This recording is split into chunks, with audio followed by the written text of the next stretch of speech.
SEO is changing. There's ChatGPT and Google serving AI results, but there is still Google traffic and loads of it. So how do you know what the best SEO strategies for 2026 are? Well, today I'm going to break down some of the best SEO strategies that the team here at Exposure Ninja are implementing for our clients. And how do we know that they're the best? Well, everything that you're going to see today has been shortlisted for Global Search Awards. That's right, we've been shortlisted for 14 Global Search Awards. So these are the creme de la creme. These are some of the best SEO strategies in the world. We're going to break down exactly what we did, why we did it, and most importantly, what you can copy and implement for your business. Strategy number one is the AI search revolution. Now, of course, you know that people are searching on search engines in different ways. They're getting AI answers. They're going straight to ChatGPT and avoiding Google altogether in some cases. So how do you adapt for this? So if you don't have an AI search plan, the likelihood is you are already being left behind by competitors. So what does an AI search plan look like? Let's take a look at some examples. One of our clients runs an e-commerce store selling lawn care products, and we wanted to make sure they had really good visibility in all the AI tools. Through our keyword research, we identified the type of conversational topic queries that LLMs and search tools like Perplexity were surfacing, and then we wrote this content in a way that we knew these tools liked, i.e. bags of first-party experience, really detailed and super high quality. This type of content is obviously amazing for users because it's so packed with information, but search engines and AI tools love it as well. Because of the way this content was formatted, the topics it targeted, and the links that we built to it, this content picked up some great visibility in tools like Perplexity and Google's AI overviews. In fact, because this content was so well optimized for AI, that when Google launched AI mode, this content was already ranking in first place. Now, a quick tip here, if you want to evolve your content strategy to work really well for AI search tools, some of the tools like Perplexity can actually give you a hint on how to do this. And that's something that we used for this client. When a tool like Perplexity goes and does its background research, it will show you the underlying web searches that it is running. You can then make sure that these topics are handled in your content so that when Perplexity runs these searches in the background, it recommends your website as a source and your business as a solution to the customer's problem. And it's working really well for this business. In fact, traffic has increased 120% year on year, despite the carnage that AI is causing to website traffic volumes elsewhere in this industry. This sort of strategy works really well for any business. And in fact, one of our skincare clients, which we're going to come back to in more detail in just a minute, we use this for them, doing a very similar thing. We structured the content section on their website, not around individual keywords, but around topics and topic clusters. We formatted the content that we're publishing around natural language and making sure it's structured in a way that these AI tools like to use when they're citing sources. Now, this is a massive global brand with a huge online presence, and we still managed to increase the organic traffic to the content section of their website by 451% using this strategy. So how do you do this for yourself? Well, most people, when they're producing content for their website, they think about individual subjects that they want to cover, and that can work really well to an extent. But if you want to take this to the next level,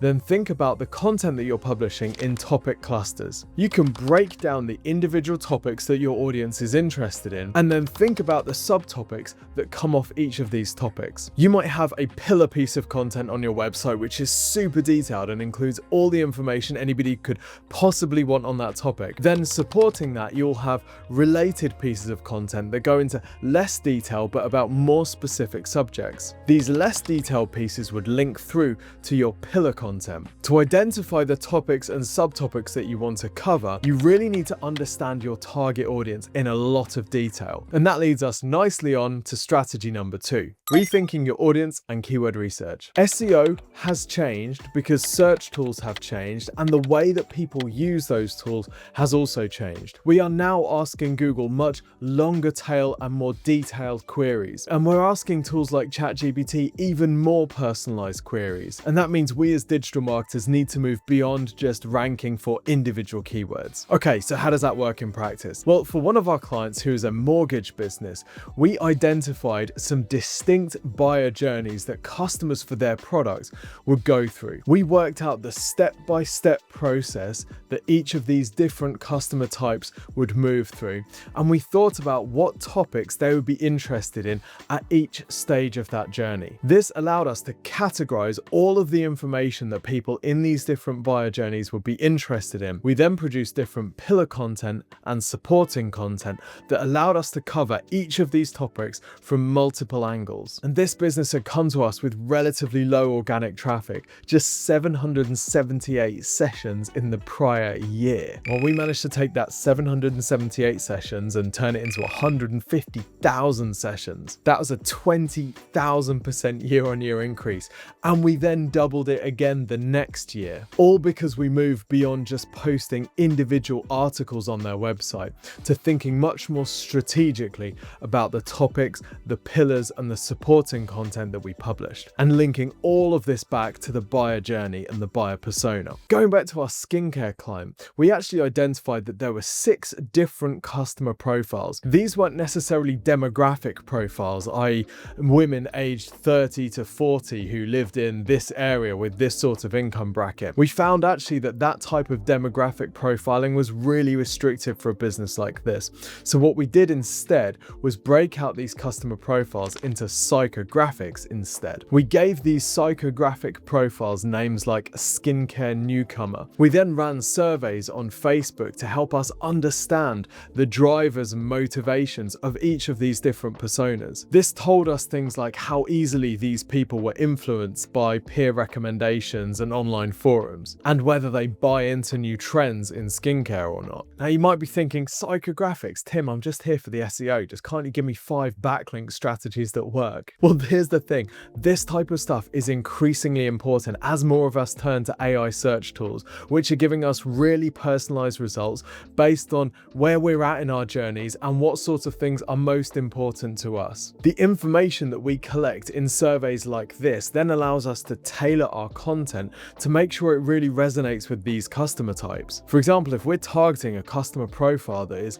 uses peer recommendations heavily but is skeptical of new trends, then we want to make sure we're tailoring our content to that audience. For example, by talking about how this new product is getting loads of great reviews online, but it's based on proven ingredients that are tested over time. If we just relied on pure demographics saying, hey, 18 to 30-year-olds love this product, we'd be missing all of that nuance. Another one of our clients installs bathrooms for the elderly. We identified that one of the customer segments we most wanted to go after was younger people, for example, children and carers, who were in the process of researching bathroom solutions for elderly relatives. This group is very early on in their research, and they're also very inclined to use tools like ChatGPT. So we thought about where those people were at, the sort of questions that they'd be asking, and the sort of content that they would most value. We shaped our content strategy around these personas, and it got our clients some fantastic results, picking up some amazing visibility in ChatGPT. So how do you use this for your business? Well, a lot of marketers think about their target audience as one sort of homogeneous blob. Our target audience, they may have a single customer profile in their head, which they write to or they think about, or they might not have a customer profile at all. But where things are going in 2026 and beyond is the next level deeper. If you can map your audience like this into different customer profiles, that can be really helpful for you to come up with topics that are going to get found by your customers. And then when they do find you, the content tone is really going to resonate with them. We'll often conduct surveys or scour Reddit or do phone calls with customers to really understand our clients' buyer personas and get under their skin. What makes them tick? What objections they have? What fears and concerns they have? And you can then design your content strategy around these personas. Strategy number 3 is content-driven commerce. In the olden days, we just used to write blog posts and maybe have a call to action at the bottom of the page. We'd hope that someone would find our content from organic search, they'd get to the bottom, and then they'd click to get in contact with us or buy a product. In 2026, though, that is no longer enough. With AI tools cannibalizing a lot of informational traffic, marketers need to work harder than ever to make the most of the traffic that they are getting to the content pages on their websites. And that means embedding embedding commercial actions in your content. Okay, so what does this actually look like? Well, for our lawn care client example, this means embedding products into their blogs so that when a visitor is reading about a topic, they don't have to navigate elsewhere on the site. They can just click to add the product to cart directly from the content page. We also did this for our global skincare client, embedding similar sort of buy actions inside their content pages. Now, previously, the content section on their website hadn't really suited this type of call to action because it was mostly focused on sort of telling the brand's story and sharing expertise. What we did though was help them pivot this towards topic clusters like we talked about earlier, so skincare routines or deep diving into the effects of particular ingredients in skincare products. These sorts of topics lend themselves much better to linking to individual products. If you're reading about someone's skincare routine and then there's a link through to the product that they've just mentioned, that makes a lot of sense and can drive a real improvement in the revenue that those content pages generate. And this helped to contribute to an 8.5% increase in e-commerce revenue for this client. Now, that might not sound like a lot, but for a business of this size, that is absolutely huge. Okay, so how do you use this? Well, if you're an e-commerce brand, then of course you can just embed e-commerce product information in your content pages, making sure, of course, that those content pages are tailored for the products that you are recommending. But this works just as well for non-e-commerce businesses. If your goal is to generate leads through your website, for example, then you can embed calls to action in your blog posts to submit an inquiry or request a quote or download a brochure. The key is to make sure that those calls to action are relevant to the content that they're being found in. And that typically means that content has to be informational. It has to be helpful and useful. When we've just been taught something really interesting, we are much more likely to then go and inquire or buy from the business that has taught us that information. Speaking of which, if you're watching this thinking, I wish that our digital marketing campaign was being shortlisted for global search awards, well, maybe we can help you with that. See, the team here at Exposure Ninja works doing exactly this type of thing for our clients in every imaginable industry. Seriously. And if you're looking for some help with your own SEO or broader digital marketing, then you can request a free digital marketing review from the team at Exposure Ninja. Now, safe to say this review is not like other reviews that you may have seen. We have done thousands of these, including for some of the world's largest brands, and they go into loads of detail. We'll look at things like your visibility in search, your visibility in AI search tools, the performance of any paid channels that you're running, as well as the conversion rate optimization and general performance of your website. We'll then take all of our recommendations and map them into a prioritized action plan over the next 6 to 12 months that you can follow to hit the targets that you gave us when you filled in the review form. What review form is that, you might ask? It's the one at exposureninja.com/review. Click the button, tell us a bit of information about the business, and give us the goals that you want us to design the plan to achieve. If you're eligible for the free review, we will then send it to you within 2 to 3 working days. It is amazing and you will love it. But not everybody is eligible, so you do need to apply for this review at exposureninja.com/review. Okay, strategy number 4, tapping into seasonality. Many businesses experience some sort of seasonality, whether or not they're actually aware of it. And now a lot of the time we think about seasonality as a weakness, i.e. we think about it when we're in a bit of a downturn. But far from being a weakness, seasonality can actually be a really useful source of customer momentum that we can tap into with our SEO strategy. Let's take a look. So back over to the lawn care business. Now the lawn care business client has a very obvious seasonality pattern because people get their lawns ready for the spring and they enjoy them in the summer and then they prep them in the winter. So what we decided to do was essentially plan 4 different content strategies to coincide with each season, because each season people are searching for different things. They're thinking about different things to do with their lawn. They're seeing different types of things happening and they've got different questions. So we carried out seasonal keyword research, looking at trends data to see when people were searching for different things. We even track those keywords and the performance of them separately in our tool so we can see how the site is performing performing each season. We can then work out what content to publish and optimize based on the interest levels that we're anticipating, i.e. the weeks before people are searching for a particular topic, we can publish new content on that topic or go and boost some old content that have been produced. Not only does this benefit search, because when people are searching they see new content that's been published on that topic, but it can also get visibility in places like Google Discover. This particular piece of content blew up on Google Discover because we'd published it in the days before this topic started to get loads of attention online. Now, whilst this approach means yes, there's a bit more work thinking about when each topic is going to start trending, it can be really effective. In fact, this website is now ranking in the top 3 positions on Google for 4,874 different keywords. And of course, now that strategy is designed, we can then roll out the same thing year after year, like the garden center that switches out all their garden furniture and replaces it with all the Christmas decorations in September. Yeah, September. Now, if you don't think that your business has as much seasonality as this company, then fair enough, but I would challenge you that there isn't any seasonality in your business. Often there will be other drivers which are seasonal in nature. For example, are you impacted by the end of the tax year, or the summer holidays, or the Christmas holidays, or the weather getting warm or cool? These experiences are universal across society and they influence our search behavior. So have a think about what seasonality trends you might be able to tap into and build your content strategy around those. Okay, strategy number 5 is trust and authority boosting. AI tools can give their users generic information, so there's really no point you publishing masses of generic information on your website if you want that content to ever find the light of day. Instead, 2026 and beyond is about leaning into authority, first-party experience, and the expertise that your business has inside its team. Let's take a look at some examples from the Exposure Ninja Award campaigns. With the bathrooms business, trust and credibility is huge. If you're buying a bathroom for one of your elderly relatives, you want to make sure the people going into their home are trustworthy and reliable. This is literally your money, their life. With our client in this space, we lean into that by making sure that content that's published is attributed to someone inside the business. And when that happens, we make sure to give their backstory as well. Founder Sam's personal experience is amazing here, and we can tap into that